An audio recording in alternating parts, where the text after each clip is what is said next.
Buenos días a todos, a todas. Estamos celebrando hoy en el IES La Palma el Día de nuestra tierra, el Día de Andalucía. Ya hemos hecho un acto protocolario de izado de bandera, lo hemos hecho en el exterior con vuestros representantes, que son los delegados y delegadas de curso. Y bueno, he pedido a los alumnos que vuelvan a interpretar el himno de Andalucía un poco como acto de apertura de este otro acto que vamos a celebrar a continuación. Agradezco al Ayuntamiento de La Palma, al equipo de gobierno en pleno y a Manuel García Félix, el alcalde, que hayan querido venir al centro para colaborar con nosotros y celebrar juntos esta efeméride importante. Lo vamos a hacer con una actividad que casa muy bien con los contenidos curriculares que vosotros, alumnos y alumnas de segundo de bachillerato, estáis este año estudiando en la asignatura de Historia de España. Los que llevamos algunos años impartiendo esta asignatura, cuando llegamos al tema de la restauración a finales del siglo XIX y empezamos a explicar en clase el tema del nacimiento de los nacionalismos periféricos, siempre tenemos que escuchar examen tras examen la misma frase. Siempre que os referís al nacionalismo andaluz, lo hacéis en idénticos términos. Pasáis muy de puntilla por él por ser algo más tardío, débil y residual. Esta frase la tengo grabada en la memoria porque siempre, año tras año, os explayáis explicando el nacionalismo catalán, el gallego, el vasco, algo por otra parte comprensible, pero el nuestro queda marginado de los contenidos curriculares. Bueno, pues yo creo que esta actividad que vamos a celebrar hoy aquí casa a la perfección con, primero con la efeméride que celebramos y después con esa parte de nuestra historia que estáis estudiando, que habéis estudiado recientemente y que sirve de complemento perfecto a toda la información que abordamos en las clases y que os enseñamos a través de nuestras asignaturas. Así que yo agradezco a Manuel García Félix que haya venido para ser él quien imparta esta charla, que ya hemos tenido ocasión de escuchar en la Universidad de Huelva y que tiene un nivel extraordinario, que va a ser un complemento perfecto, como decía antes, para vosotros, para vuestra formación. Y queremos comenzar este acto pues interpretando el himno de Andalucía. Vuestros compañeros de primero de la ESO han puesto mucho esmero y han dedicado mucho tiempo en ensayarlo. Agradezco a Patricia, la profesora de música, el trabajo dedicado, ¿vale? Si os parece, empezamos escuchando el himno de Andalucía y ya después damos paso a la conferencia, ¿vale?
Muy bien, muy buenas tardes.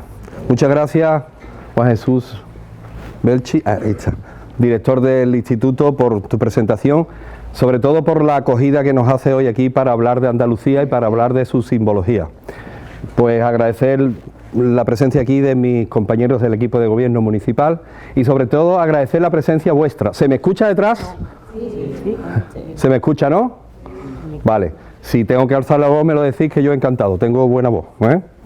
Y agradecer vuestra presencia hoy aquí en un tema tan nuestro, tan de nuestros sentimientos y tan de nuestra vida como son los símbolos que nos identifican como andaluces.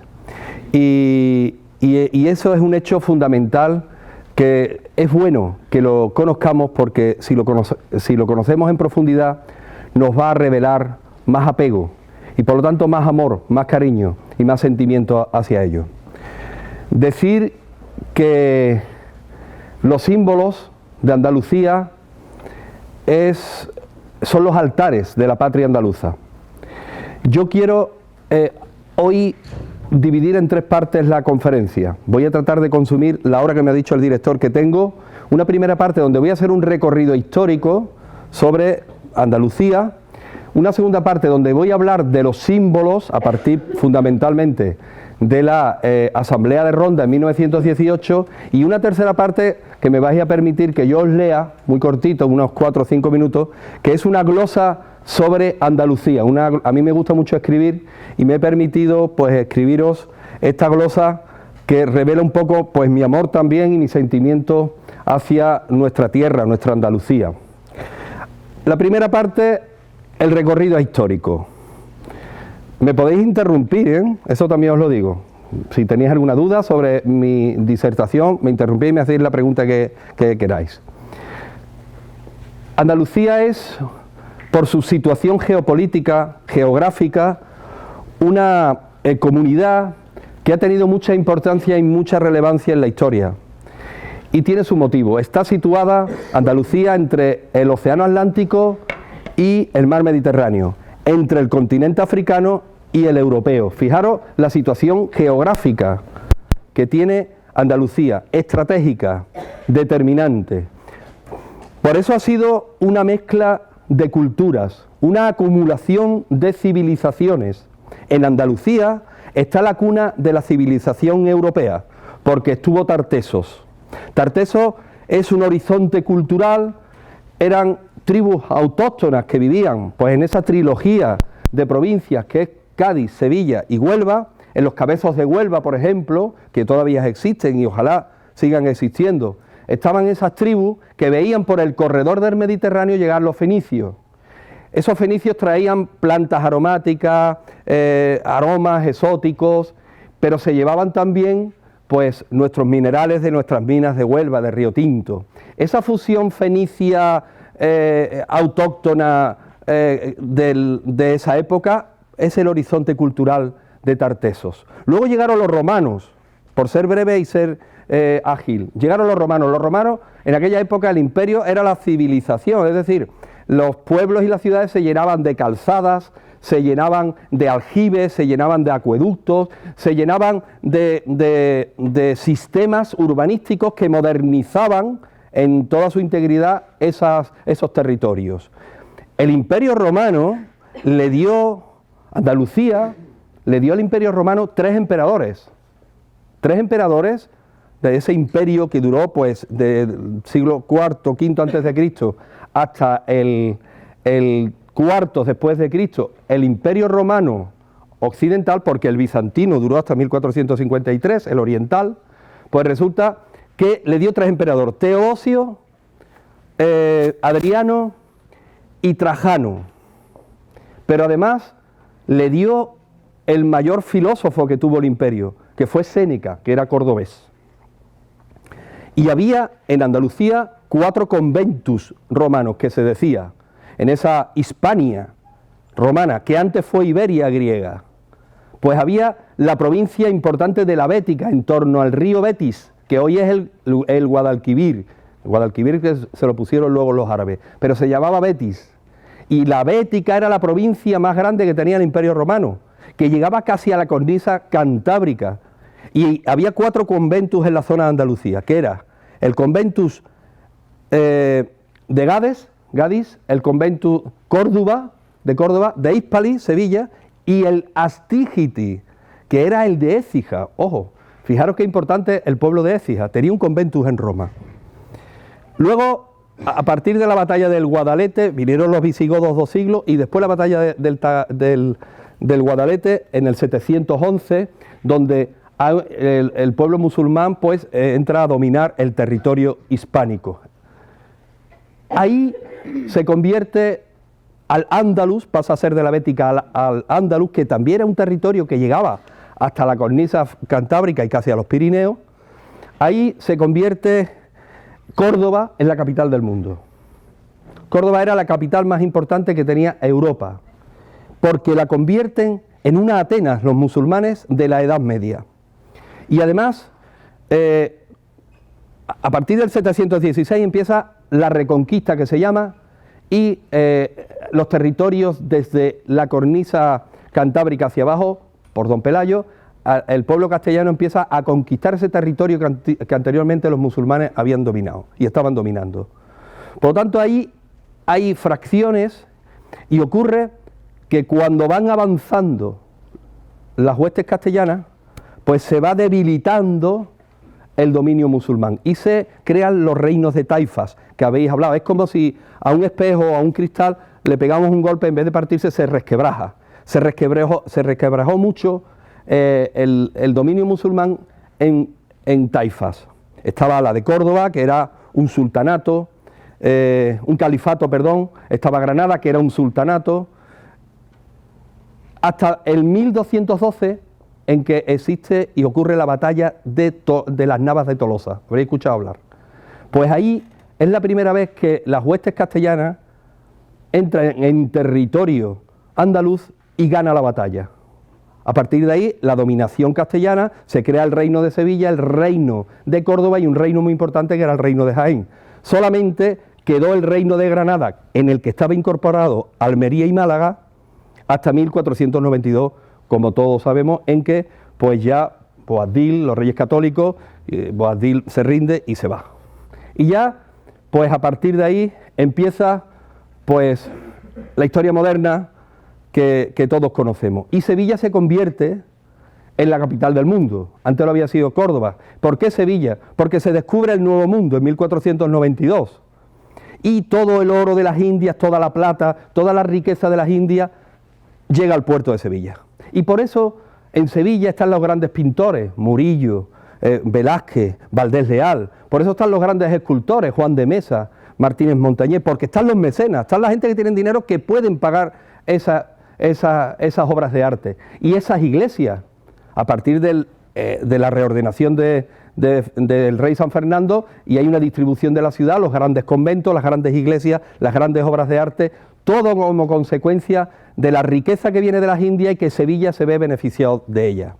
El siglo XVII tiene esta importancia hasta que hay en 1649 una epidemia de peste que merma la ciudad en 2/3 partes, y a partir de ahí casi ya no levanta cabeza.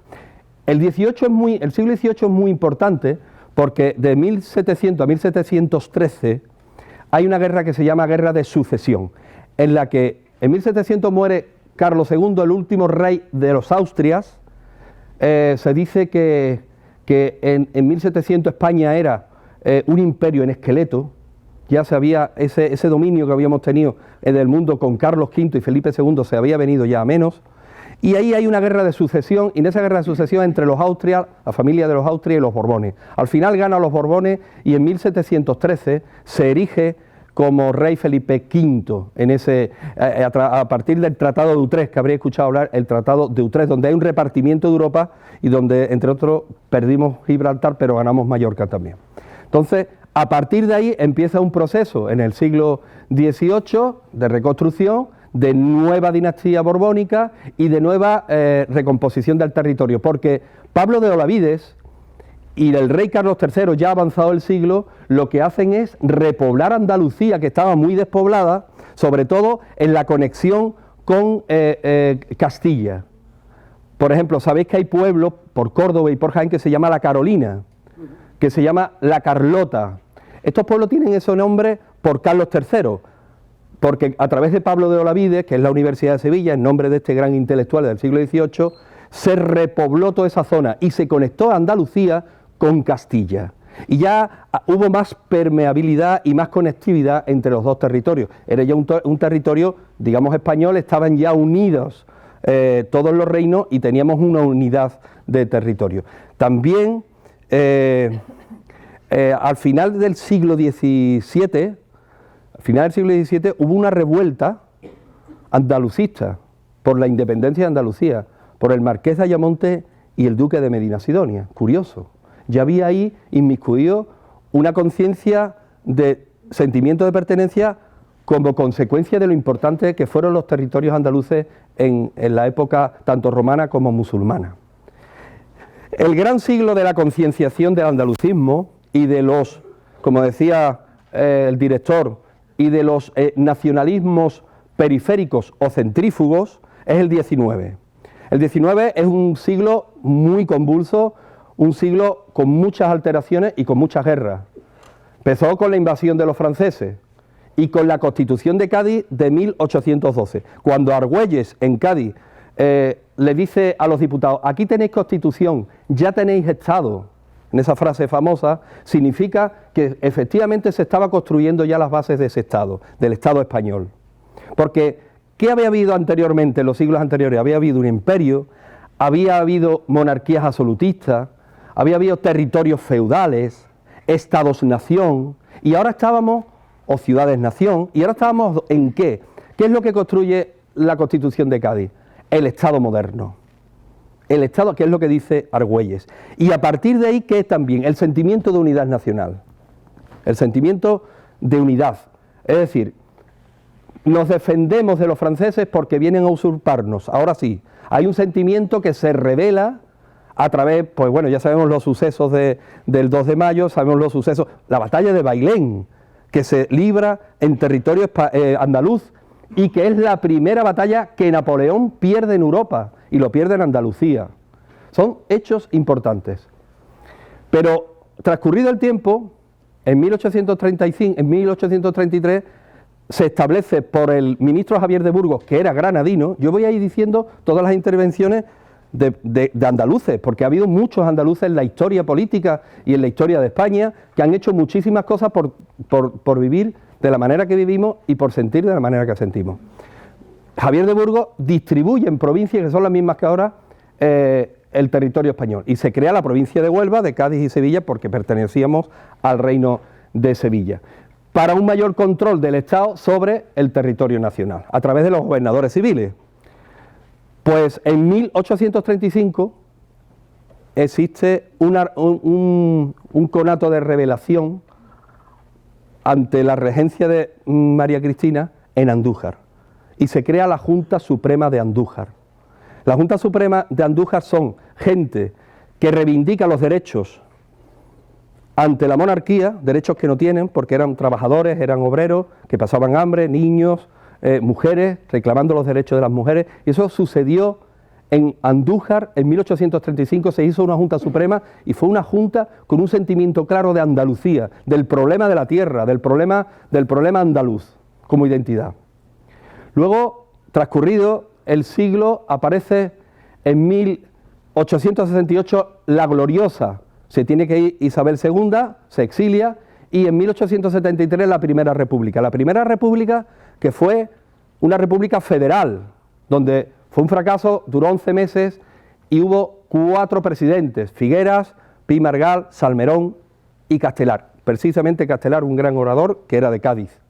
Pi Margall fue un gran federalista y los andalucistas eran mucho de Pi Margall, se decía pimargallistas, y le inculcó mucho en la manera de entender en Andalucía la política el federalismo, tanto que en 1883 en Antequera, una vez que había pasado los cantones y una vez que había pasado las guerras carlistas y una vez que ya se había elaborado la Constitución canovista de 1876 y hipotéticamente se había establecido la paz, Pues en 1883, en Antequera, un grupo de andaluces elaboran el primer Estatuto de Andalucía.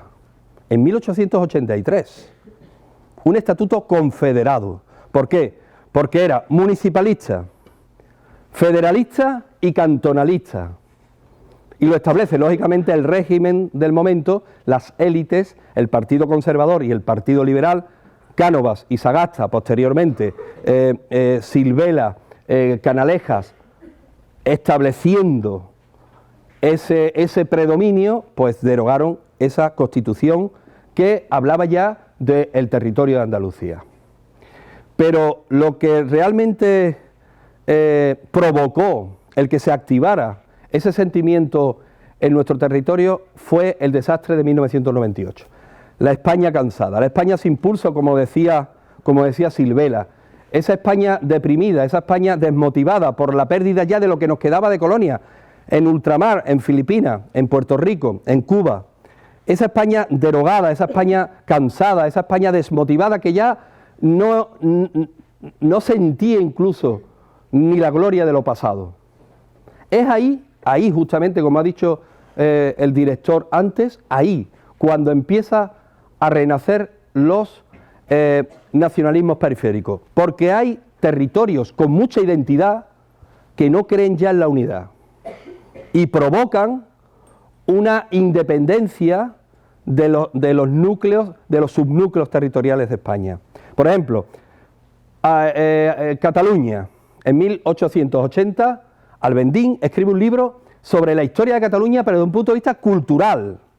Lo que pasa es que luego Francesc Cambó y Pras de la Riba lo politizan y crean en 1902 la Lliga Catalana y genera el nacionalismo catalán. Sobre bases cuestionables también, ¿no? Pero ahí está. También en Galicia, con Brañas y Múrguiga, que hacen otro libro y publican varios libros sobre la identidad gallega, que fue reino, y perteneció también al Reino de León. Y también el País Vasco, con Sabino Arana, en 1895 funda el Partido Nacionalista Vasco. Sabino Arana había estado en Cataluña con Francesc Cambó y había visto los movimientos catalanes. Y él, en base al fuerismo, en base a la mitología, en base a esa apología del fuerismo, funda el Partido Nacionalista y el sentimiento vasco como nación, independentista. Muy cuestionable también, porque hay muchos estudios donde revelan que los vascones estaban en Navarra, pero ese es el escenario. Y en ese escenario está también el andalucismo, donde ya estuvo en Antequera con la Constitución y donde ya se sentaban las bases, posteriormente ya más consolidadas, con una figura que todos conocemos y que ahora vamos a desarrollar, que es Blas Infante. Y como contraposición a esta depresión del desastre del 98, ¿qué ocurre? ¿Qué movimiento intelectual hay? El regeneracionismo de Joaquín Costa. El que mete el regeneracionismo en España es Giner de los Ríos, el Aristóteles español, como le decía Ortega y Gasset. Giner de los Ríos funda la Residencia de Estudiantes de Madrid. Habéis escuchado hablar de ella porque allí estaba la generación del 27, los poemas de Federico, de Alberti, de Vicente Alessandre. Se elaboraron todos allí. Pues ahí, por la residencia de estudiantes, por la institución libre de enseñanza, entra el regeneracionismo en España. Pero además, por Joaquín Costa, por Giner de los Ríos, que había sido, González y Ferré, que funda el Ateneo de Sevilla, catedráticos en Madrid, expulsados como consecuencia de tener ideologías reformistas. Y que el sistema no lo permitía, el sistema de élites no lo permitía. Por cierto, en ese periodo se estaba por debajo ya organizando el anarquismo, el republicanismo, se estaba organizando en las capas populares, fundamentalmente, en base a las teorías de Marx, en base a las teorías de Hegel. Esto llegaría pues hasta 1931, en que pues España tiene de nuevo una república y se tiene que ir al rey Alfonso XII. Pero en ese regeneracionismo está Joaquín Costa con ideas krausistas, darwinistas y positivistas. El regeneracionismo es un movimiento transversal, político, cultural, religioso, porque fundamentalmente tiene dos patas, tiene dos vertientes. Una vertiente religiosa, no nos olvidemos, porque la encíclica Rerum Novarum del Papa León XIII, 1891, es la doctrina social de la Iglesia. La Iglesia se da cuenta que se está despegando del pueblo y de las clases que necesitan precisamente del arropo espiritual de la Iglesia. Y ahí, en ese regeneracionismo, ¿quién pone en práctica esa doctrina social de la Iglesia? Pues, por ejemplo, don Manuel González, que hoy está elevado a los altares, párroco de la Iglesia de San Pedro de Huelva, el padre Tarín, el padre Manjón en Granada, el padre Gras de Cristo Rey, el cardenal Espínola, el arzobispo pobre, siempre iba descalzo por Sevilla y ayudando a los pobres. Eso como consecuencia de esa doctrina. Y Manuel Ciró. Manuel Ciró no aparece ahí por casualidad. Manuel Ciró es porque se acoge al regeneracionismo eclesiástico de la doctrina social de la Iglesia, que era educación, despensa y, como decía también Joaquín Costa, 7 cerrojos al sepulcro del CIE. Despensa y educación. La gente tiene que estar educada y comer, fundamental, para que vivamos bien, para que podamos vivir en paz, porque si la gente pasa necesidades, hay revolución. Si la gente no hay cultura, no hay docencia y es analfabeta, pues no hay interpretación de las cosas y no hay criterio para las cosas. Por lo tanto, la Rerum Novarum, el regeneracionismo dice que todo el mundo tiene que recibir educación y todo el mundo tiene derecho, pues a eso, a la alimentación, que no lo había. Y por eso Manuel Ciró, en ese dedicarse a los niños necesitados, en ese crear las escuelas para educarlos, y la Iglesia paralelamente también para generar trabajo y para alimentarlos. Y por eso los repartimientos de los territorios. Y luego un regeneracionismo laico, en donde está Joaquín Costa, en donde está Giner de los Ríos, en donde está Sales y Ferrer, pero en donde está Blas Infante. Y aparece Blas Infante, con su regeneracionismo y con su sentimiento andaluz. Blas Infante nació en 1885 en un pueblo malagueño que se llama Casares. Él era hijo del secretario del juzgado de Casares. Su abuelo fue durante Pérez y Vargas, de la familia Pérez y Vargas, fue durante 30 años alcalde de Casares en el siglo XIX. Él estudia el bachillerato, era de una familia de posibles, de una familia acomodada, como dicen los escritos, Blas Infante. Él se va a estudiar el bachillerato a Archidona, a las escuelas pías, en los escolapios, y luego estudia a distancia en Granada la carrera de Derecho. Blas Infante era un altas capacidades. Lo hizo con unas notas, se ven las notas, son notas impresionantes, increíbles. Allí aprueba, antes de tener la edad, las oposiciones a notario, de notaría. Y luego se va como notario con 24 años a Cantillana, que es su primer destino. Pero ¿qué ocurre? Que no podía trabajar porque hasta los 25 años decía la ley que no se podía ser notario. Y el Estado le da un sueldo ese año sin trabajar porque él ya era notario. Y Cantillana es fundamental, porque en Cantillana él conoce a Pedro Ballina, que era el médico de Cantillana, y lo mete en la masonería. Y él conoce a Sánchez Mejía y a dos peritos que lo mete en el tema del problema de la tierra, el problema del obrerismo y el problema del campo. Él ya venía de Archidona de haber visto muchas cosas. Por ejemplo, en el colegio de Archidona del bachillerato se daba 500 pesetas por cada familia, y por cada niño, cada familia. Con esas 500 pesetas, que era mucho dinero al mes, le daban a los niños necesitados lo que se llama la jiropa, que era una sopa con carne. Y gracias a eso, los niños podían comer una vez al día en caliente. Todo eso lo ve Blas Infante. Y todo eso lo sensibiliza en un entorno de ayuda a quien más lo necesitaba. Por ejemplo, en Cantillana, él ya toma contacto con el Ateneo de Sevilla. Y él va al Ateneo de Sevilla en 1914 con el Ideal Andaluz, que es su programa ideológico que marca las bases y la traza del sentimiento andaluz.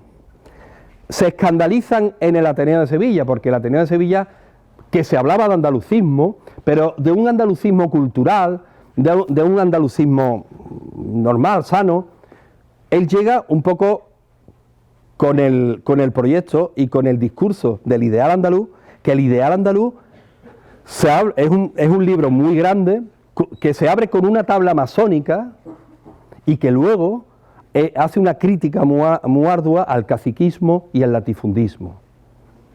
El caciquismo porque dice que se puede en ese ideal andaluz solucionar desde el municipalismo, desde abajo, la revolución desde abajo, no como las élites desde arriba hacia abajo, no, desde abajo hacia arriba. Y el latifundismo que se puede solucionar con la mejor y buena distribución de la tierra.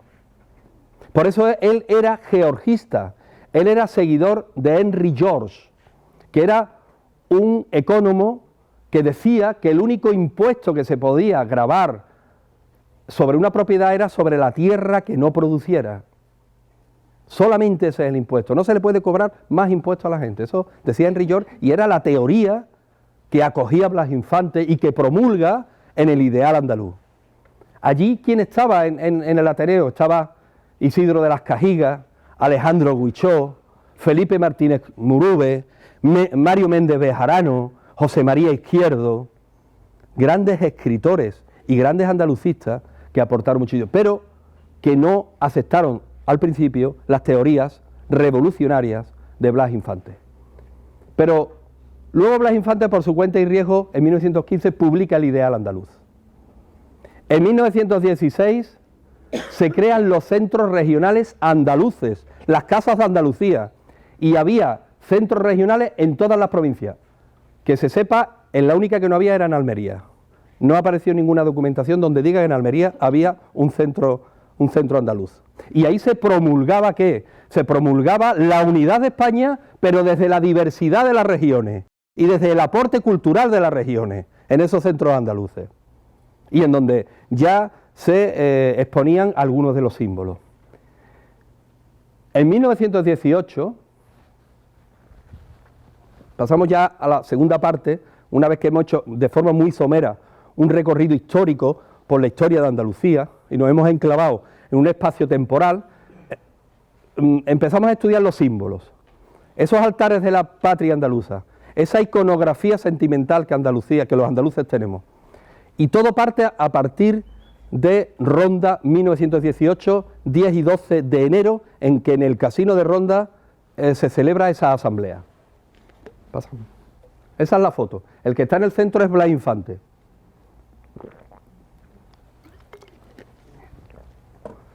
Existe esa mesa y existe incluso ese paño atrás donde está el escudo de Andalucía. ¿Qué se establece en la Asamblea de Ronda? Tres cosas fundamentalmente.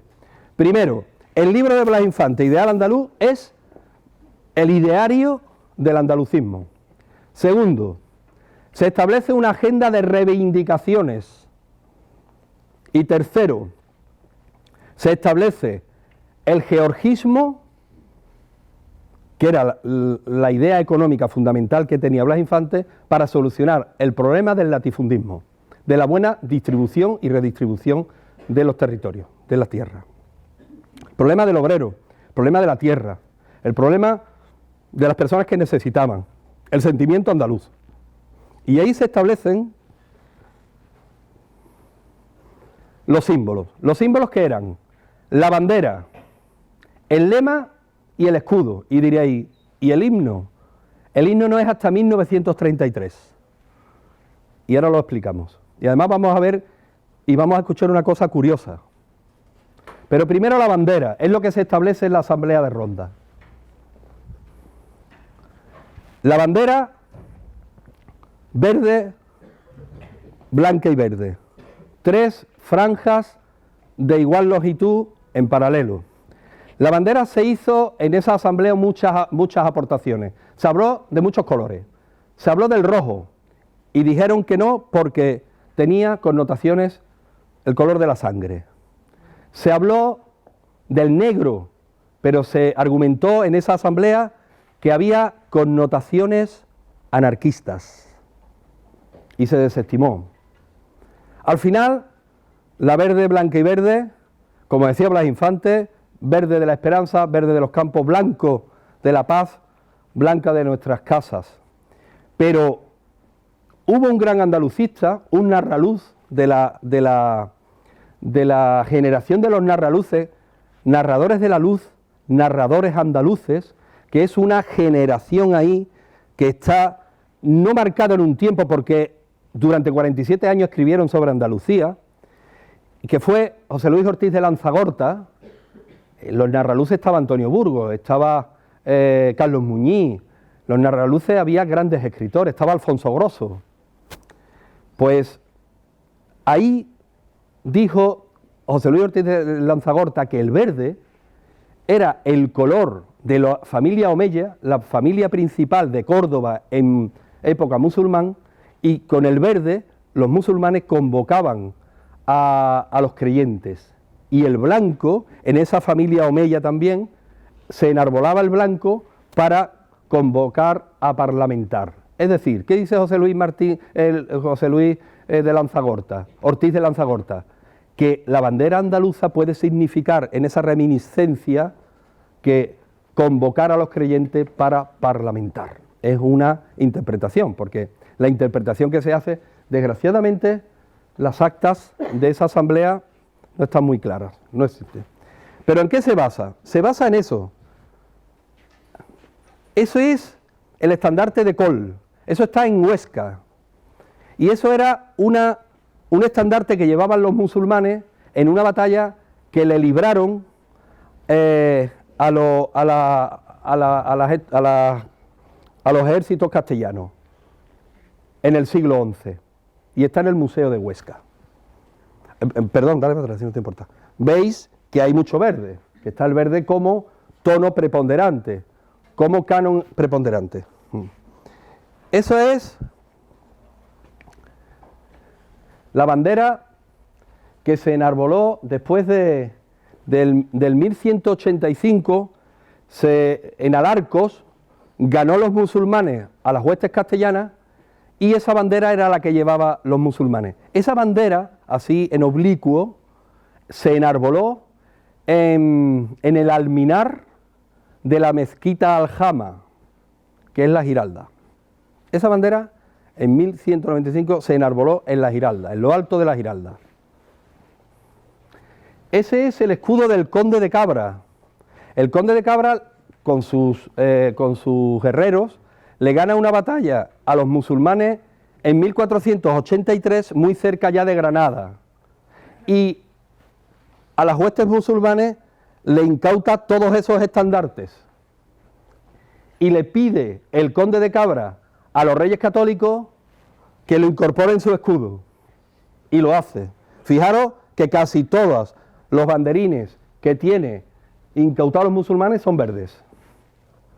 Y fíjate que está Boabdil, que es al que le gana, Boabdil con la cadena aquí al cuello. Eso era muy característico. ¿Recordáis el escudo de España? ¿A que tiene unas cadenas? ¿Lo recordáis? Pues en 1512 se incorpora el reino de Navarra, cuando ya está unido el de Castilla y el de Aragón. Pues se le incorpora como símbolo del reino de Navarra las cadenas. Ese es el escudo de Navarra. Y esas son las cadenas que se le incautó en la batalla de las Navas de Tolosa a los musulmanes en 1212, que eran todos navarros, y lo cogieron como símbolo.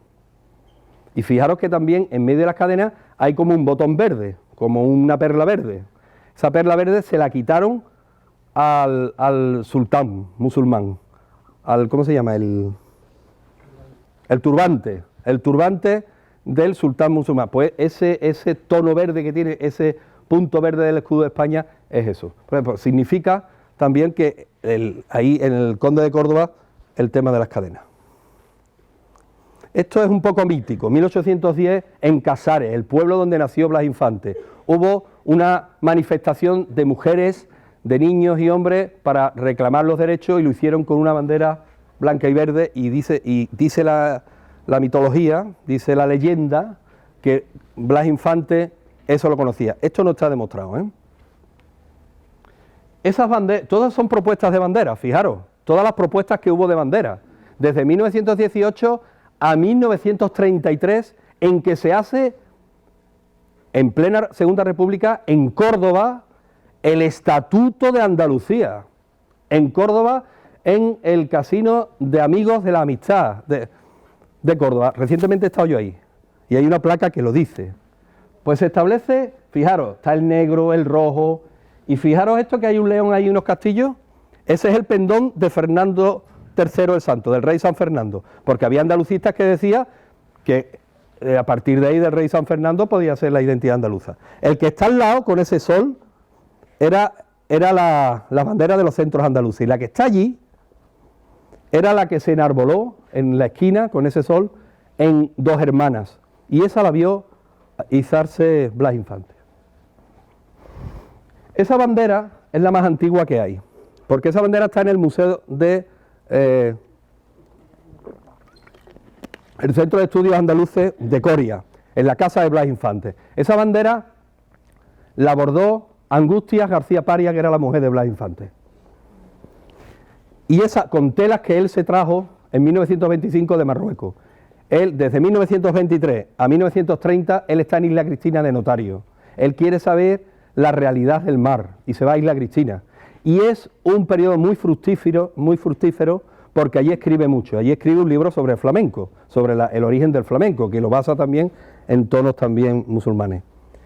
Él le gustaba mucho el flamenco. Él había escuchado a Juan Breva, él había escuchado al Curruco de Antequera, él había escuchado a la Trini de Málaga, él había escuchado a Artuerto de Casares, él le gustaba mucho el flamenco. Y él escribió sobre el flamenco y justificó el flamenco a través de ese libro. La dictadura pedagógica también la escribe cuando está en Isla Cristina en esta época, y en esa época va a Marruecos a buscar la tumba de Al-Mutamí, el rey de Sevilla, y se trae estas telas, y estas telas las borda y las hace Angustia García Paria, que era su mujer. Esta bandera estaba en la casa, y está en la casa de Blas Infante, la custodió su mujer, una vez ya muerto Blas Infante, toda la vida, la sacaba algunas veces en verano para airearla, llegaban la gente allí a verla y la tocaba, y esta bandera, acordaros del 4 de diciembre de 1977, donde para reivindicar la autonomía andaluza, en todas las ciudades de Andalucía se salió con una bandera que fue una manifestación popular. Esta bandera la legitimó el pueblo. Luego esta bandera se puso en el Estatuto de Autonomía, el escudo y el lema y el himno no, fueron decretos posteriores, pero la bandera está puesta en el tejido normativo del Estatuto de Andalucía. Esta bandera se puso porque la legitimó el 4 de diciembre de 1977 el pueblo. 4 de diciembre, el 28 de diciembre es el cumpleaños, ¿no? El 4 de diciembre es el santo de la bandera. Y esta bandera la llevaron los niños en Sevilla, el hijo de Antonio Burgo, por ejemplo, ¿no? La llevaron y salió. Y con esta bandera, cuando se enterró Juan Álvarez Osorio en 1983, un gran andalucista de las juntas liberalistas, se le puso encima de su féretro. Izado de la bandera. Esta es la primera vez que se iza la bandera de Andalucía. La primera vez. No se había izado nunca. Parece ser que en 1929, en la Exposición Iberoamericana de Sevilla, parece ser, tampoco está demostrado, ahí lo dice Nicolás Sala, el que era director de ABC, se izó la bandera. Pero hasta el 10 de octubre de 1932, 10 de octubre de 1932, no se hizo una bandera oficialmente en un organismo oficial. Esa es la Diputación de Sevilla, siendo presidente de la Diputación de Sevilla Hermenegildo Casas, un gran andalucista, desde las instituciones. Blas Infante desde la ideología y Hermenegildo Casas desde las instituciones. Hermenegildo Casas nació en Río Tinto, estudió medicina, no terminó, se dedicó al comercio y se metió en política y fue alcalde de Sevilla y presidente de la Diputación. Hizo la bandera el 10 de octubre de 1932, estábamos en el periodo de la República. Me parece majestuosa esta foto. La primera vez, que es 6 de noviembre de 1932, que se iza en un ayuntamiento la bandera de Andalucía. ¿Sabéis qué ayuntamiento es? Pues tenemos la suerte de que es en nuestra provincia de Huelva, el ayuntamiento de Aracena. Porque de Aracena era José Andrés Vázquez, que era el secretario de la Diputación de Sevilla, y lógicamente influyó para que su ayuntamiento de su pueblo izara la bandera que identifica a los andaluces. Después, posteriormente, 6 o 7 horas más tarde, se hizo en el Ayuntamiento de Cazalla de la Sierra, en Sevilla, en la Sierra Norte. Esto es el 23 de noviembre, de 1932, conmemorando la conquista de Sevilla por el rey San Fernando, en el Ayuntamiento de Sevilla. Hasta entonces no sé, y después ya en el Ayuntamiento de Dos Hermanas, que ahí sí estuvo Blas Infante. El escudo y emblema. Pasa. Este era el escudo que se propone en la Asamblea de Ronda. Este. Veis que es un Hércules forzudo con 2 leones rampantes, ¿no? Pasa. Y se inspira en este escudo. ¿Sabéis qué escudo es este? Este es el escudo de Cádiz.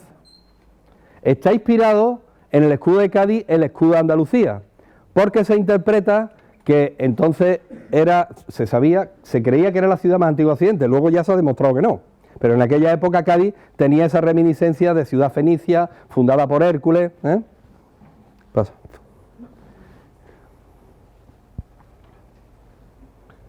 Esto estaba Andalucía por sí, por Iberia y la humanidad, no pone por España, por Iberia. Este escudo estuvo en la Casa de Andalucía de Madrid desde 1924 a 1926. No deja de ser curioso que se diga que por Iberia. Pasa. Ornelater, en el cartel de las fiestas primaverales de Sevilla, que hace 1934, mete la bandera de Andalucía. Ahí está. Pasa. Estos 3 escudos son los que proponen los presidentes de las diputaciones de Andalucía en 1977, para que sea el escudo de Andalucía. Pero un artículo de Antonio Burgos dice que, hombre, que no, que Andalucía ya tiene escudo, que el escudo es el que está en la casa de Blas Infante, arriba del dintel de la puerta, que es de 1930, que lo dibujó él y que lo hizo un ceramista de Coria. Es este. Ahora mismo arriba en la puerta hay una reproducción. Este está dentro en el museo de Andalucía, en el Centro de Estudios Andaluces. Fijaros, ¿no? Dale para atrás. No, ahí. No, ahí. Fijaros, este es el escudo ya de Andalucía. ¿Qué veis? Algo distinto. ¿Veis? Un Hércules joven, la eterna juventud, la Andalucía de la esperanza, el renacimiento de Andalucía, el regeneracionismo. ¿Veis? 2 leones, pero ya no están rampantes, están como anestesiados. ¿Qué significa eso? Que desde el símbolo divino de la conciencia y la sabiduría de Hércules se es capaz de dominar a los seres indomables de la humanidad y los anestesia y los debilita. O sea, Hércules con su sabiduría y con su simbología, su leyenda, su mitología tartésica, la grecolatina, hace posible que veamos ahí representado esa nueva Andalucía, esa Andalucía de la esperanza, esa nueva juventud, esa Andalucía que se está queriendo crear a partir de esos conceptos de sentimiento y regeneracionismo. Ahí está. ¿Frente a qué? Frente a los seres indomables de la humanidad, pero que con la sabiduría se anestesian. O sea, tiene un lenguaje impresionante y un mensaje increíble nuestro escudo de Andalucía. Y abajo se le pone el lema, Andalucía por sí para España y la humanidad. Ese es el lema también que se incorpora al escudo y que se hace en la Asamblea de Ronda. Andalucía era antes para sí, pero se ve que es muy egocéntrico y se quita. Por sí, porque tengo cultura, porque tengo historia, porque tengo identidad, porque soy un territorio que aporto mucho a la nación. Para España, porque no solo nos quedamos aquí, sino que vamos al territorio nacional y a la humanidad, claro que sí. Somos gente humanista, somos de la humanidad, le aportamos al mundo, hemos sido la gloria del mundo. O sea, que tiene ese sentido absoluto el escudo y el lema. Y fijaros que está coronado por la tiara de los iniciados. Eso es un símbolo masón. Él era masón. Él dio conferencias cuando estaba sobre todo en Isla Cristina. Él pertenecía a la logia Isis Osiris del rito egipcio y pertenecía también a la de Fermín Galán y García Hernández, y también a la de Redención de Ayamonte, donde dio conferencias estando en Isla Cristina. Y está claro que eso de la corona de los iniciados, de esa diadema, está hablando. Y está hablando también la masonería, en los símbolos masones, en las columnas jónicas. Las 12 columnas jónicas de los iniciados, ahí la está incorporando como un concepto. Blas Infante era una persona muy espiritual, no era religiosa, pero era una persona con un contenido espiritual muy importante, aunque, fijaros, en su casa de Coria está la Virgen de Guadalupe, en un altar que él tiene allí puesto. Pero quien realmente era religiosa era su mujer, Angustia García Parias. Pasa. El himno. Vale. Quiero que escuchéis una cosa, el pasodoble de Giralda. Escuchad esto, por favor, ¿eh?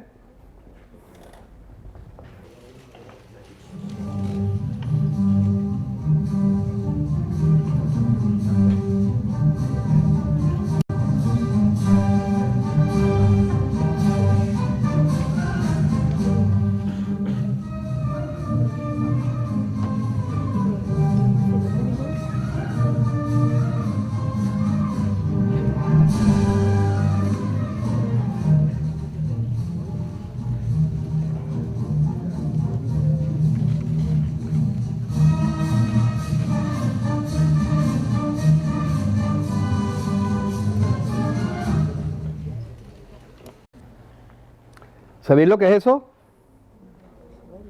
Un pasodoble. ¿Sabéis el nombre del pasodoble? Pasodoble Giralda. Hasta 1933, este fue el himno de Andalucía. Hasta 1933, pasodoble Giralda fue el himno de Andalucía. Es decir, la bandera en la Diputación de Sevilla, la bandera en Aracena, la bandera en el Ayuntamiento de Sevilla, en Dos Hermanas, se enarboló con este pasodoble, con este. Incluso se le quiso sacar una letra. Pero al final ocurrió que en 1933 hizo una letra, Blas Infante cogió al director de la Banda Municipal de Sevilla, que era José Castillo, y José Castillo le hizo esta composición y le hizo el himno actual que tenemos. Pero ¿qué ocurre con el himno actual? Vamos a ver otra cosa. Escuchar esto atentamente, por favor.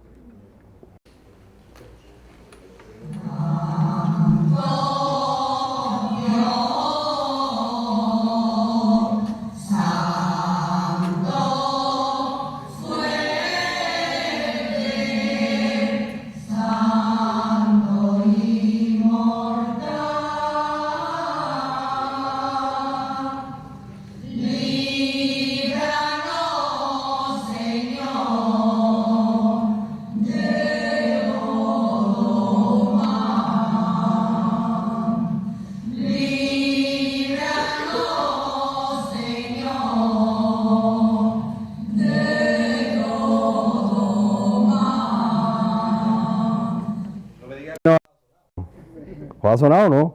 ¿A qué os ha sonado? Al himno, pero si están cantando ahí. Este es el himno del Santo Dios. Es un himno que se cantaba en el colegio de los Escolapios, donde estudió Blas Infante en Archidona. Y Blas Infante lo escuchó. Es el himno del canto a Dios, del canto al sol también, porque se agradecía el amanecer y el atardecer. Una peraó, que era un hombre del campo, un trabajador, tiraba el sombrero, cantaba los labriegos, luego los recogía y al final del día igual. Esto lo escuchó Blas Infante en los Escolapios, lo escuchó en Cantillana, cantaba a los trabajadores, lo escuchó en Alorno, en las fiestas de San Juan, lo escuchó en Écija. Y esto fue en lo que se inspiró José Castillo, a instancia de Blas Infante, para hacer el himno de Andalucía. Es decir, la letra es de Blas Infante, pero la música del himno de Andalucía es de clara inspiración del himno del Santo Dios que él escuchó cuando era un niño en los Escolapios. Qué curioso, ¿verdad? Y nos creíamos que no, ¿eh? Pues ya existía. existía desde el siglo XIX, y a él lo llevaba a esa remembranza, a esa nostalgia, a ese recuerdo, a esa melancolía. Esto se editó, ahí está el himno editado, en una de las revistas de las juntas liberalistas.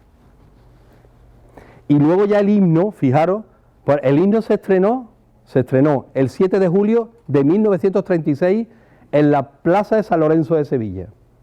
Luego, 2 días más tarde, también en julio del 36, en la Alameda de Hércules, y ya no se volvió a escuchar más hasta 1977, en que se editó este disco. Este disco, a instancia de Alejandro Rojas Marcos, editó el himno de Andalucía y lo cantó Carlos Cano, un cantautor que ya falleció, con un coro que era el coro de Heliópolis. Y entonces se editó y ese himno se pudo escuchar hasta nuestros días. Bien, pues hasta aquí la simbología de la identidad. Yo voy a leer, si me lo permitís, la glosa, pero quiero antes de terminar deciros una cosa. Quiero deciros que lo que hoy tenemos, lo que hoy vivimos, muy bien, vale, muchas gracias. Lo que hoy tenemos, lo que hoy vivimos, ese régimen de derechos y libertades del que disfrutamos en Andalucía, es la consecuencia del esfuerzo, de la entrega, del trabajo de muchas personas y de muchas instituciones. Gracias a esas instituciones y gracias a esas personas, Andalucía hoy es lo que es y podemos disfrutarla de la manera que lo hacemos. Blas Infante, Isidro de las Cajigas, Alejandro Huichó, José Andrés Vázquez, José María Izquierdo, Mario Méndez Bejarano, Felipe Martínez Murube, Manolo Sánchez Piguán y tantos otros. La Junta Suprema de Antequera, perdón, de Andújar, la Constitución de Antequera, los cantones, los centros andaluces, las juntas liberalistas, el Ateneo de Sevilla, la revista Bética, la revista Andalucía, la revista Amanecer, porque Andalucía es un continuo amanecer. Y como dijo Plácido Fernández Villaga, que fue el primer presidente preautonómico de nuestra región, la bandera es la justicia de Andalucía y para Andalucía, y nadie la ha enarbolado jamás en contra de nada ni de nadie. Y como dijo el hijo de Blas Infante, el nieto, perdón, de Blas Infante, la bandera de Andalucía es el pasado, porque con sus colores representa nuestra historia. El lema es el presente, Andalucía por sí, y el himno es el futuro. Los andaluces queremos volver a ser lo que fuimos, hombres de luz y de esperanza. Muchísimas gracias. Voy a leer eso, voy a leer la glosa, ¿vale? Voy a leer esto. Bueno, antes de irnos, en primer lugar felicitar y agradecer esta disertación tremendamente rica en datos, en información, en detalles, y que, bueno, como decía al principio, es un complemento extraordinario para todo lo que vosotros mismos estáis estudiando en el marco cronológico general de la historia de España que estáis viendo ahora en segundo de bachillerato. Y creo que ha sido, vamos, un acierto tremendo poder celebrar esta conferencia que, en el contexto de esta celebración del Día de Andalucía, creo que no habría mejor forma, sobre todo con este alumnado de este perfil y de esta edad, de celebrarlo que de esta manera. Agradezco también mucho vuestra atención, el haber venido y vuestro comportamiento, que ha sido excelente. Si antes de terminar con la lectura queréis hacer alguna pregunta, también podéis hacerla, o alguna observación, o algún comentario, o alguna duda que tengáis, o algo que no os haya quedado claro, está dentro del formato del acto, estaba previsto así. ¿No? O a mí no me las preguntéis después de clase, se resuelven ahora. Muy bien, gracias. Yo, sí, no te preocupes. Decir que igual que ha dicho el director, agradecer vuestra atención y vuestra escucha activa, ¿eh? Para mí ha sido muy importante porque me he sentido muy conectado con vosotros y muy identificado con vosotros. Así que agradeceroslo. Esto es una glosa que le he escrito a Andalucía en estos días. A mí me gusta mucho escribir y me realizo mucho de esta manera. Por lo tanto, aprovechando que hoy hemos dado la conferencia, pues la voy a leer con todo mi cariño. ¿De acuerdo? ¿Os parece bien? Sí. Vale. Le voy a dar caña, ¿eh? Esos días azules y este sol de la infancia. Los azules infancias de Machado de un patio de Sevilla, que son los patios andaluces, de verde que te quiero ver de limonero, de verdinas en las tapias y de olores en verano a dama de noche. Tartesos como primera civilización, la bética de conventus en la Hispania romana. Emperadores que da la tierra al imperio, Adriano, Trajano, Teodosio, y una referencia del pensamiento filosófico, Séneca. Los amores de Almendro Blanco, de Abderramán, la poesía enarbolada de Al-Mutamí y las lágrimas de pena de Boabdil.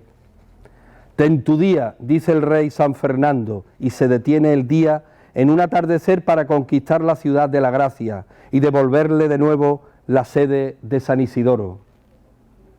El reino de Sevilla, el reino de Córdoba, el reino de Jaén, el reino de Granada, el oro de las Indias, la circunnavegación de Magallanes y Elcano, la leyenda de la Peña de los Enamorados, el Guadalquivir siempre naciendo en Cazorla la Serrana y constantemente muriendo entre Sanlúcar y Doñana, como decía el padre Quevedo. En un abrir y cerrar de ojos se va la vida en los pinceles de Valdés Leal, Inictu Oculi, y en los azules de Murillo, en los ocres de Velázquez, en el costumbrismo de Cabral Bejarano, en las realidades de Gustavo Bacariza y en el expresionismo de Zabaleta.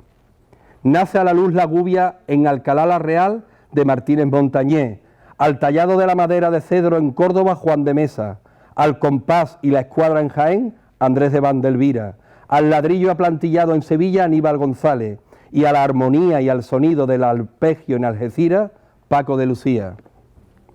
La Constitución de Cádiz, la batalla de Bailén, los 7 niños de Écija, el puente de Alcolea, el pronunciamiento de Riego, el espadón de Loja, el general Torrijos muerto sobre la arena de las playas de Málaga, el año de los tiros, Mariana Pineda. Esos días azules y ese sol de la infancia en los que Andalucía se creaba a sí misma, un tiempo sin tiempo para cernura, en donde habita el recuerdo de sus poemas, Julio Romero de Torres pintando a la mujer morena, y Daniel Vázquez Díaz, los frescos de la Rábida, el limpio azul del Mediterráneo en los lienzos de Picasso, la arboleda perdida en la prosa poética de Alberti que se derrama por el camino de los enamorados, una canción para Andalucía en la sensibilidad de Carlos Cano, de Ronda vengo lo mío buscando, unos versos de Fernando Villalón a la Giralda, una evocación de Manuel Ciuró a la Torre de la Palma y un romance de Abderramán a la Torre de la Vela. Juegos florales en el Ateneo de Sevilla que gana José María Izquierdo, Blas Infante con su ideal andaluz, Mario Méndez Bejarano hablando de andalucismo y Blasco Garzón reuniendo allí a la generación del 27. Bienvenido a Miguel Ríos en su Albaicín de leyenda. Y música, a Maimónides en la judería cordobesa del ayer. Un paisaje literario de la Almedina almeriense con Alfonso Berlanga, Aquilino Duque en la vida de recuerdos de su Triana y Ramón Franchuelo en el Perchel, el Litri, Frascuelo, José, Belmonte, Manolete, Curro Romero, la media Verónica de la vida y de la muerte. Joaquín, Isco, Mágico González, José Antonio Reyes, también aquí el existir y el óbito. En los riscos de Andújar, la Virgen como cabeza y mediadora del mundo universal. La blanca paloma del Rocío en las seguidillas de Muñoz y Pavón para que el pueblo las cante. Y luego llega hasta el corazón de la marisma con los romeros de la Puebla, los marismeños, los hermanos Reyes, el Pali, el Perejil. Miradas mudas y ojos silenciosos, llenos de devoción para el abuelo de Jaén. La pintura del Cristo de Burgos de la Catedral de Almería, el cautivo de Málaga, el Cristo de los gitanos del Sacromonte, el Nazareno de Santa María, el Nazareno de la Concesión, el Cristo de los Faroles, el gran poder en San Lorenzo.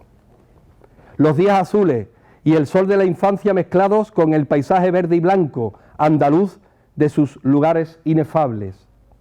La calle Larios, la calle Sierpe, la Rambla, la Caleta, la Plaza de las Tendillas, la Plaza de las Monjas, la carrera del Condestable, la carrera del Darro. El balneario de La Palma en Cádiz, el muelle del Tinto en Huelva, el castillo de Santa Catalina en Jaén, la catedral de Málaga, la Alcazaba de Almería, el Alcázar de Sevilla, la mezquita de Córdoba, la Alhambra de Granada.